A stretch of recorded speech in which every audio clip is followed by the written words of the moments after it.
आजिर कलांश को स्वागत। आज आम षष्ठ श्रेणी साहित्य बहिर विश्वविजय विवेकानंद पाठर प्रश्नोत्तर आलोचना करवा।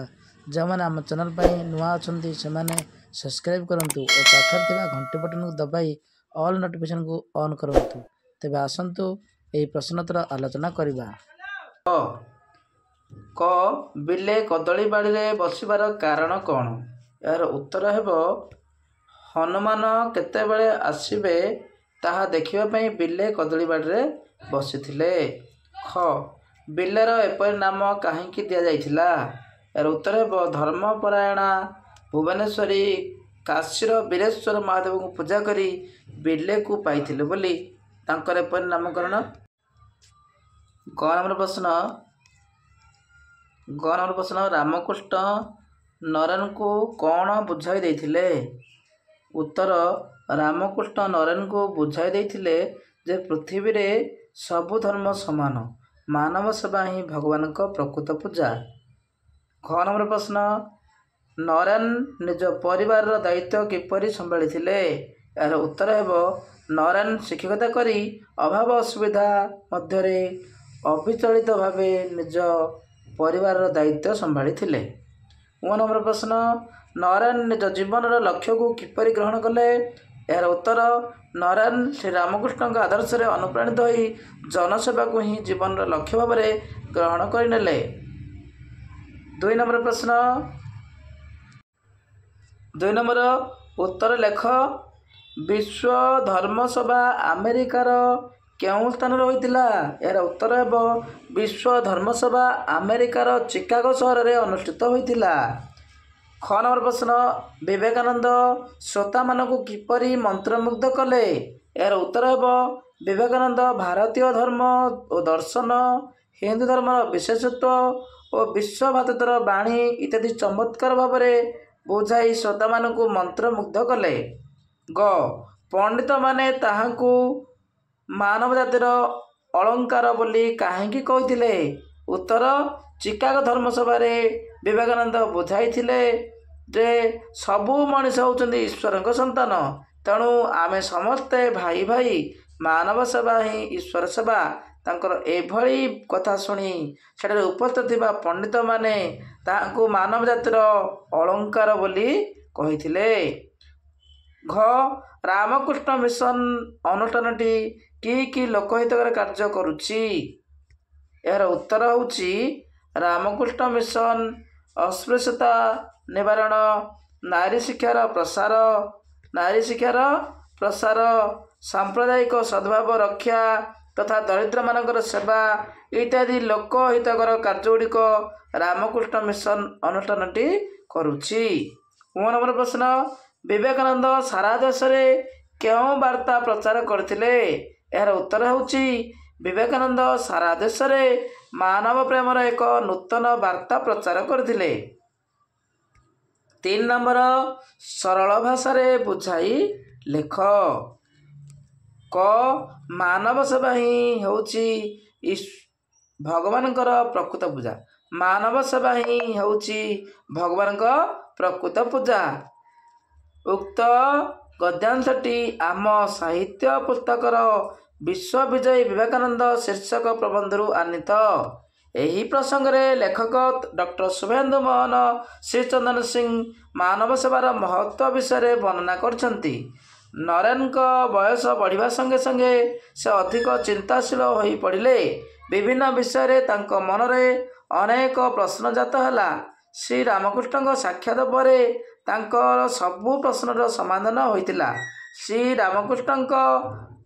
रामकृष्ण नरेन को बुझाई देइतिले जे पृथ्वीर सबु धर्म समान, मानव सेवा ही भगवान को पूजा कथा वर्णना करथिले। ख से होउछंती मानव जातिर अलंकार सदृश। उक्त गद्यांशटी आम साहित्य पुस्तकर विश्वविजय विवेकानंद शीर्षक प्रबंधरू आनीत। यही प्रसंग रे लेखक डॉक्टर शुभेन्दु मोहन श्रीचंदन सिंह विवेकानंद श्रेष्ठतार परिचय प्रदान करछंती। ଚିକାଗୋ ଧର୍ମସଭାରେ ବିବେକାନନ୍ଦ ତାଙ୍କର ପାଣ୍ଡିତ୍ୟପୂର୍ଣ୍ଣ ଭାଷଣ ଦେଇ ଶ୍ରୋତାମାନଙ୍କୁ ମନ୍ତ୍ରମୁଗ୍ଧ କରିଥିଲେ। ସେ ବୁଝାଇ ଦେଲେ ଯେ ସବୁ ମଣିଷ ହେଉଛନ୍ତି ଈଶ୍ୱରଙ୍କ ସନ୍ତାନ, ତେଣୁ ଆମେ ସମସ୍ତେ ଭାଇ ଭାଇ। ମାନବର ସେବା ହିଁ ଭଗବାନଙ୍କର ସେବା, ଈଶ୍ୱରଙ୍କର ସେବା।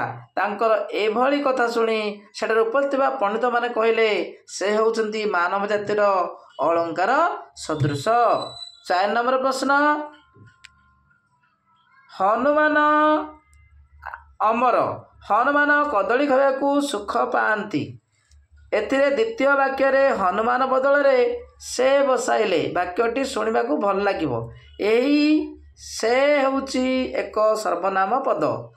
ନିମ୍ନରେ ଥିବା ରେଖାଙ୍କିତ ପଦ ସ୍ଥାନରେ ଉପଯୁକ୍ତ ସର୍ବନାମ ବ୍ୟବହାର କରି ବାକ୍ୟଗୁଡ଼ିକ ସଜାଡ଼ି ଲେଖ।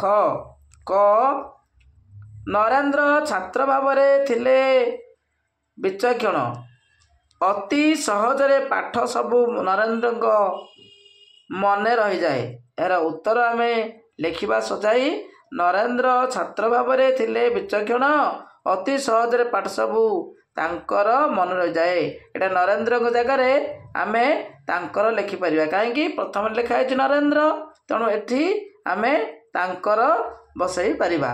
ଖ ନମ୍ବର ପ୍ରଶ୍ନ, ନରେନ ଶ୍ରୀରାମକୃଷ୍ଣଙ୍କୁ ସାକ୍ଷାତ କଲେ। ଶ୍ରୀରାମକୃଷ୍ଣ ନରେନଙ୍କୁ ଶିଷ୍ୟ ଭାବରେ ଗ୍ରହଣ କଲେ। ଉତ୍ତରରେ ଲେଖିବା, ନରେନ ଶ୍ରୀରାମକୃଷ୍ଣଙ୍କୁ ସାକ୍ଷାତ କଲେ। ଶ୍ରୀରାମକୃଷ୍ଣ ନରେନ ଜାଗାରେ ଆମେ ତାଙ୍କୁ ଲେଖିବା। ଶ୍ରୀରାମକୃଷ୍ଣ ତାଙ୍କୁ ଶିଷ୍ୟ ଭାବରେ ଗ୍ରହଣ କଲେ। 5 ନମ୍ବର ପ୍ରଶ୍ନ, ନିମ୍ନରେ 2ଟି ବାକ୍ୟ ଦିଆଯାଇଛି। ସେଥିରେ ଥିବା ସ୍ୱରବର୍ଣ୍ଣ, ବ୍ୟଞ୍ଜନବର୍ଣ୍ଣ, ଯୁକ୍ତବର୍ଣ୍ଣ ଗୁଡ଼ିକୁ ବାଛି ଲେଖ। ସେ ରାମକୃଷ୍ଣ ମିଶନ ନାମରେ ଏକ ସେବା ଅନୁଷ୍ଠାନ ଗଠନ କରିଥିଲେ। ଏହି ସେବା ଅନୁଷ୍ଠାନ ପରିଚାଳନା ପାଇଁ ସେ ଦେଶ ବିଦେଶରୁ ଅନେକ ସାହାଯ୍ୟ ସଂଗ୍ରହ କରିଥିଲେ। ଏଠାରେ ସ୍ୱରବର୍ଣ୍ଣ କିଏ, ବ୍ୟଞ୍ଜନବର୍ଣ୍ଣ କିଏ, ଯୁକ୍ତବର୍ଣ୍ଣ କିଏ, ଆମେ ତାକୁ ଅଲଗା କରିବା। ସ୍ୱରବର୍ଣ୍ଣ ହେଉଛି ଏ, ଅ, ଇ। ବ୍ୟଞ୍ଜନବର୍ଣ୍ଣ ହେଉଛି ସ, ତାଲବ୍ୟ ସ, ନ, ମ, କ, ଦ, ହ, ଳ ଆଉ ଠ।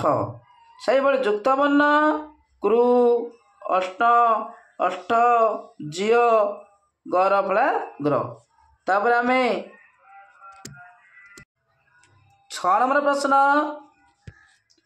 ନିମ୍ନରେ ଯେଉଁ ଅନୁଚ୍ଛେଦଟି ଦିଆଯାଇଛି ସେଥିରେ ବିରାମ ଚିହ୍ନ ଦିଆଯାଇ ନାହିଁ। ଠିକ୍ ସ୍ଥାନରେ ଠିକ୍ ଚିହ୍ନଟିକୁ ଆମେ ବସାଇ ଲେଖିବା। ତାହାରି ମଧ୍ୟରେ ସେ ଶୁଣିପାରିଲେ ସତେ ଯେପରି ତାଙ୍କ ଗୁରୁ କହୁଛନ୍ତି, ଯା ଲଙ୍ଘି ଯାଏ ଏ ସମୁଦ୍ର, ଦୂର ଦେଶରେ ଯାଇ ଭାରତର ବାଣୀ ପହଞ୍ଚାଇ ଦେ। ଏଠାରେ ଆମେ ଲେଖିବା, ତାହାରି ମଧ୍ୟରେ ସେ ଶୁଣିପାରିଲେ ସତେ ଯେପରି ତାଙ୍କ ଗୁରୁ କହୁଛନ୍ତି। ଆମେ କମା ଦେବା, ତାପରେ ଉଦ୍ଧୃତ କମା ଦେବା, ଯା ଲଙ୍ଘି ଯା ଏ ସମୁଦ୍ର, ଦୂର ଦେଶରେ ଯାଇ ଭାରତରେ ବାଣୀ ପହଞ୍ଚାଇ ଦେ। ଉଦ୍ଧୃତ କମା ଶେଷ କରିବା ଏବଂ ପୂର୍ଣ୍ଣଚ୍ଛେଦ ଦେବା। 7 ନମ୍ବର ପ୍ରଶ୍ନ, ଯେପରି ଡାକିବାରୁ ଡାକି, କହିବାରୁ କହି, ସେହିଭଳି ପଦଗୁଡ଼ିକ ରୂପ କ'ଣ ହେବ ଲେଖ।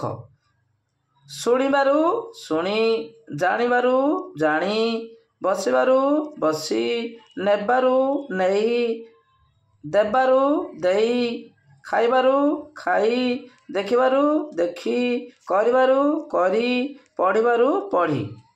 ଏହିଭଳି 7 ନମ୍ବର ପ୍ରଶ୍ନକୁ ଆମେ ଲେଖିବା। ଆମେ 8 ନମ୍ବର ପ୍ରଶ୍ନ ଦେଖିବା। ବେଳ ଶବ୍ଦର ପୂର୍ବରୁ ଅନେକ ଶବ୍ଦ ଯୋଡ଼ି, ଯେପରି ଅନେକ ବେଳ ହେଉଛି, ସେହିଭଳି ଅନେକ ଶବ୍ଦ ଯୋଡ଼ି ଆଉ କେତୋଟି ନୂଆ ଶବ୍ଦ ଲେଖ। ଏହାର ଉତ୍ତର ଆମେ ଲେଖିବା, ଅନେକ କଥା, ଅନେକ ଦିନ, ଅନେକ ଭାବନା, ଅନେକ ଚିନ୍ତା, ଅନେକ ବନ୍ଧୁ, ଅନେକ ପିଲା। 9 ନମ୍ବର ପ୍ରଶ୍ନ, ମାତ୍ର ଶବ୍ଦଟି ବ୍ୟବହାର କରି ଆଉ 3ଟି ବାକ୍ୟ ଲେଖ, ଯେପରି ରାମ ଖେଳ ପଡ଼ିଆକୁ ଗଲା, ମାତ୍ର ଖେଳିଲା ନାହିଁ।